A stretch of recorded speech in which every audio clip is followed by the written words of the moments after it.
안녕하십니까. 자, 오늘은 북한 뉴스 가운데 가장 중요하고 가장 핫한 후계자 문제에 대해서 여러분께 좀 말씀을 올리겠습니다. 김주애가 김정은과 똑같은 가죽 잠바를 입고 또 김정은보다 한 발 앞서서 걸어 나오는 사진이 나오면서 이쯤 되면 김주애가 후계자 반열에 오른 것이다. 이렇게 지금 거의 기정사실화하고 있습니다. 그리고 뭐 한 뉴스에서는 샛별 여장군 뭐 이런 말도 나왔다고 하는데, 그래서 늘 하는 얘기지만 중국 내 또 북한 내부의 최고위층 북한 사람들, 즉 한 여러 명을 저희가 인터뷰를 해가지고 그들의 의견, 그리고 북한 내부의 실제 상황, 자 이런 것들을 통해서 이게 뭐 정확한 팩트다 이렇게 주장하기 어렵지만, 그래도 현재 북한에 있는 고위층 북한인들이기 때문에 이들이 바라보는 관점이 가장 정확하다고 말씀드릴 수가 있습니다. 왜냐하면 이게 뭐 대한민국에 와가지고 북한 정보도 없이 아무리 높은 자리에 있다가 탈북했다고 해도 여기에 온 사람들은 북한 내부를 알 수가 없지 않습니까? 하지만 뭐 중국에 있다고 해도 북한 내부와 계속 연락하는 사람들, 이런 사람들은 이제 후계자에 대해서 관심을 가질 수밖에 없고, 그것은 자신들의 운명과도 다 연계되다 보니까 후계자에 관심을 가질 수밖에 없습니다. 그래서 이게 지금 김주애가 지속적으로 나오고 이제는 김정은과 같은 반열에서 나오고 있기 때문에 뭐 이쯤 되면 여왕이 탄생하는 것이 아닌가 이런 생각을 할 수밖에 없습니다. 자, 뭐 여태만 해도 이제 아주 앳된 얼굴로 나왔지만 점점 날이 갈수록 성숙된 뭐 그런 이제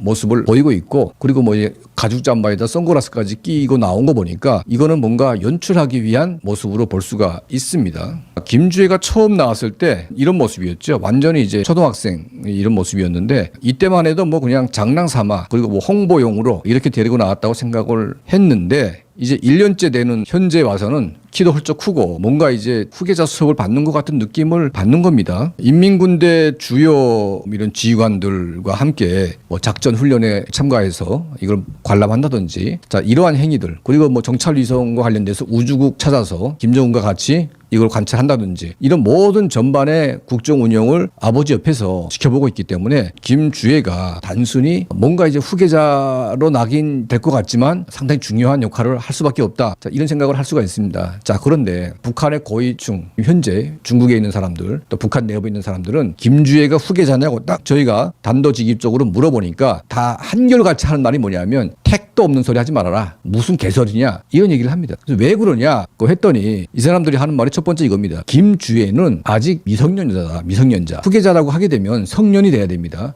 북한은 만 17세가 돼야 성년이 되기 때문에 17세가 안 되게 되면 할 수가 없습니다. 근데 아직 김주애는 이제 중학생 정도 나이밖에 안 되기 때문에 중학생을 후계자로 세운다? 이거는 봉건 왕조 시대 때 뭐 어린 아이를 세자로 세워가지고 키우는 것과 똑같은 그런 것인데, 지금 북한은 명색이 사회주의 국가이고 뭐 봉건주의 왕조라고 지금 주장하지 않고 있습니다. 자, 그런 측면에서 본다면 북한이 미성년자를 후계자로 세울 수 있는 그런 단계가 아니다. 그러면 왜 그러냐? 두 번째가 뭐냐면, 김정은이가 몸이 아픈 건 맞다. 그러니까 이제 뭔가 후계자를 세워야 될 때가 오는데, 자, 사람의 생명이라는 것은 예측할 수가 없습니다. 어느 날 갑자기 갈 수도 있고, 갑자기 뭐 무슨 문제가 생겨가지고 김정은이가 이제 블랙아웃 될 수가 있는 겁니다. 자, 여기에 대비해가지고 어느 날 갑자기 문제가 생겼을 때 완충 작용용으로 김주애가 그 역할을 할 수가 있다. 그러니까 이제 세대 교체가 돼야 되기 때문에 김주애를 모든 북한 주민들이 보게 해가지고 새로운 지도자가 탁 뜰 때 김주애가 옆에서 김여정이 같이 보좌할 수 있는 뭐 그런 이제 역할을 준비를 한다는 거죠. 그 말에 일리가 있는 것 같습니다. 세 번째는 바로 북한 주민들의 민심 훑기입니다. 그러니까 지금 3대까지 왔는데 4대로 간다고 하니까 북한 주민들이 다 해먹어라, 지겹다, 꼴값 떤다, 거의 자포자기한 그런 분위기인데, 자 아무리 북한 주민들이 노예화돼 있고 아무리 북한 정권이 하라고 해서 권력을 숭배하든 말든 따라간다고 하지만, 그래도 쪽제비도 낯짝이 있다고 하지 않습니까? 아니 김주애가 뭐 한 게 뭐가 있습니까? 아무것도 한 거 없는데 무슨 샛별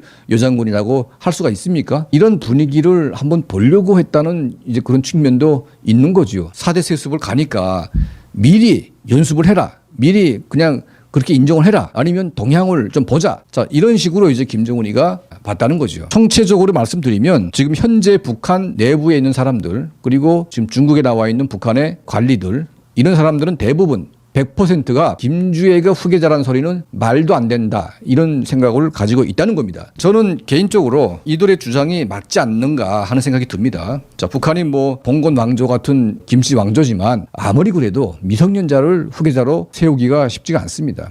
그래서 김주애 여자입니다. 여자가 왕이 될 수도 있죠. 하지만 북한은 아주 극단적인 남전 여비 사회이고 여자가 왕이 됐을 경우에 감당해야 될 무지막지한 그런 후유증이 있을 수가 있습니다. 자, 이것 때문에 제가 보건대는 김주애가 만약 후계자가 된다면 이거는 뭐 땡큐지요. 북한 정권이 그냥 펄싹할 수 있는 그런 기회인데 후계자로 가기는 좀 무리가 있고 그럴 가능성은 좀 희박해 보인다. 이런 생각을 하게 됐습니다. 이런 북한 내부의 많은 취재를 통해서 김주애가 후계자가 아니냐 이런 생각을 좀 확인해 봤는데 그들의 주장은 전부 다 말도 안 된다 이런 생각이었습니다.